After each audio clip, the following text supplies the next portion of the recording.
आप यहाँ क्यों आ गए? तुमने कैलाश लौटने के लिए मना किया था पार्वती, तुमसे वार्ता करने के लिए नहीं।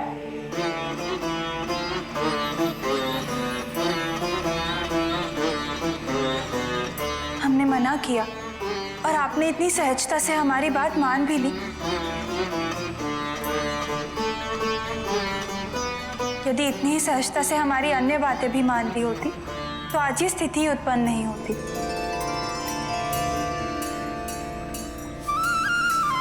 हाँ, हम आपसे रुष्ट थे, इसीलिए हमने मना किया था। किंतु क्या एक बार भी आपकी इच्छा नहीं हुई कि हमें आकर मना ले? आपने तो एक क्षण भी व्यर्थ किए बिना मानसरोवर के लिए प्रस्थान कर लिया। क्या आपके लिए हमारा महत्व इतना कम हो गया है?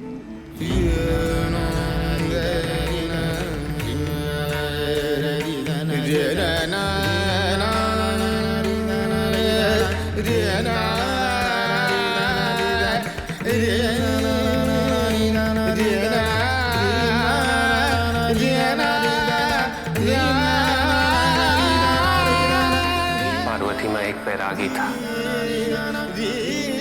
समस्त संसार से विरक्त।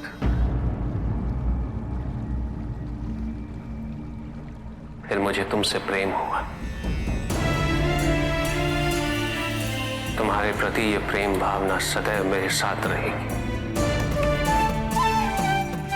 किंतु तुम्हें ये नहीं भूलना चाहिए कि तुमने एक वैरागी से विवाह किया है। तुम अब तक ये क्यों नहीं समझ पाई पार्वती कि मैं घर परिवार की व्यवहारिकता, चिंता, मोह और सांसारिक बंधनों में बंधना मेरा स्वभाव ही नहीं है।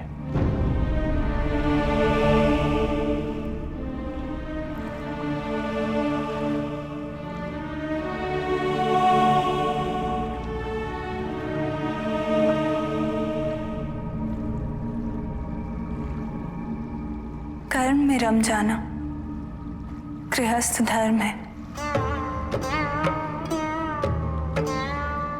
और कर्म करते हुए उससे विरक्त रहना वैराग्य। किंतु हमने तो अपनी गृहस्थी में ही वैराग्य को पा लिया।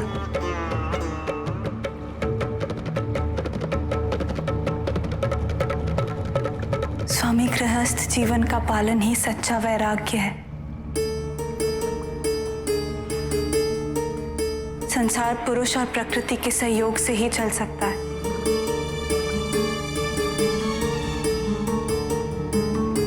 किंतु परिवार की संपूर्णता बनाए रखने के लिए पुरुष को प्रकृति का साथ देना ही होगा। समाज के कल्याण के साथ साथ आपको अपने परिवार का भी ध्यान रखना होगा स्वामी। अब समय आ गया है स्वामी कि पुरुष को प्रकृति का सहयोगी बनना होगा। हर प्रकार से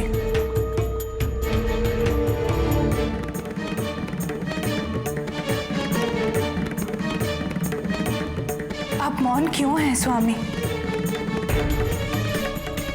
क्या हम जो कह रहे हैं उसका कोई उत्तर है आपके पास?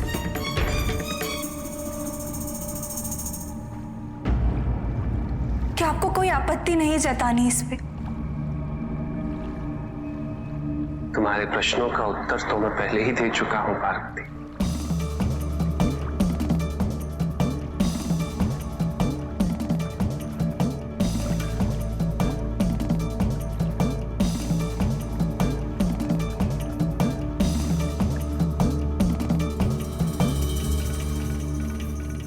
हमें स्नान करना है।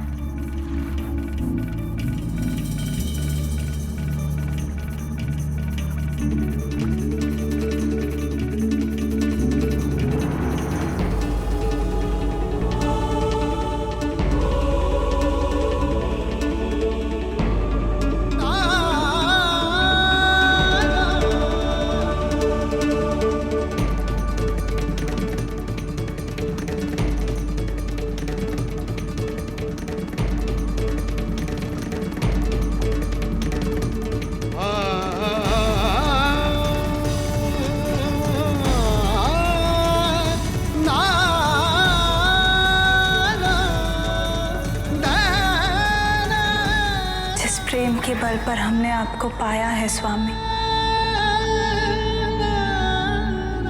अब उसी प्रेम के बल पर हम आपको वैरागी से गृहस्थ बनाएंगे। आप समस्त संसार की उत्पत्ति कर सकते हैं, तो अब आपको एक नए महादेव का निर्माण करना ही होगा। गणेश, अब मुझे मामा श्री के दिखाए मार्ग पर चलना है। तुम्हारा बड़ा भाई कहलाने योग्य बनना है मुझे। उसके पश्चात मैं कैलाश अवश्य लौटूंगा। गणेश, तुम जाओ और जाकर कैलाश पर सभी को सूचित कर दो। किंतु भैया, आप एक बात भूल रहे हैं कि मैं आपको लिए बिना कैलाश नहीं लौट सकता हूँ, क्योंकि मैंने माँ को वचन दिया है, और एक बार मैंने वचन दे दिया तो दे दिया। किंतु तुम यहाँ करोगे क्या गणेश? आपके साथ रहूंगा। गणेश, तुम ये भी तो सोचो कि हम दोनों के बिना वह कैलाश पर माँ कितनी चिंतित होंगी, कितनी दुखी होंगी वो। किंतु उपाय भी नहीं है भैया। मैं भी तो वचन नहीं तोड़ सकता हूँ ना।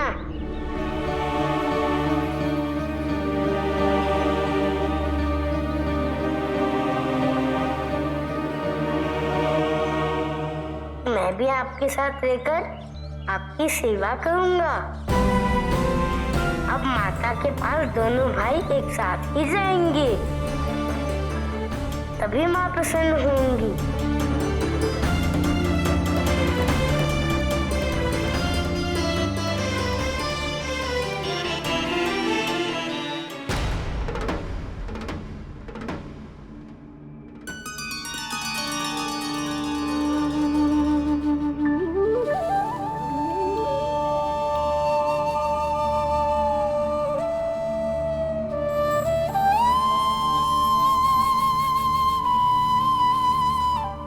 संकट की इस घड़ी में आप ही का स्मरण कर रहा था।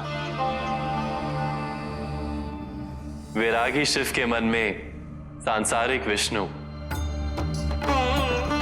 और सांसारिक विष्णु के मन में वैरागी शिव बसते हैं। इसीलिए संसार में संतुलन बना रहता है महादेव, और ये संतुलन बनाए रखना अनिवार्य है।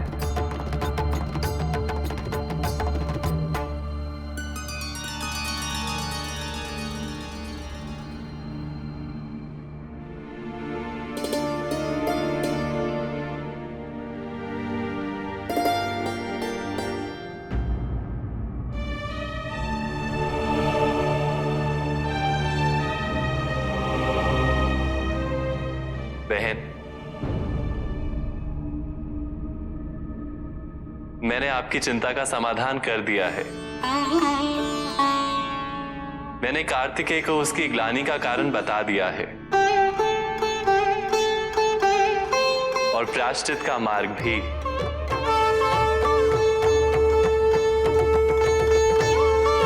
कार्तिकेय स्वयं शिवलिंग बनाकर उसकी स्थापना करेगा।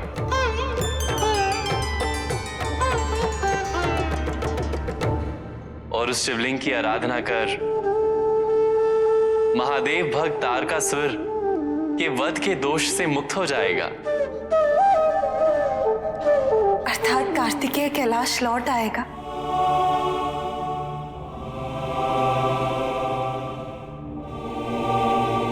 हाँ बहन,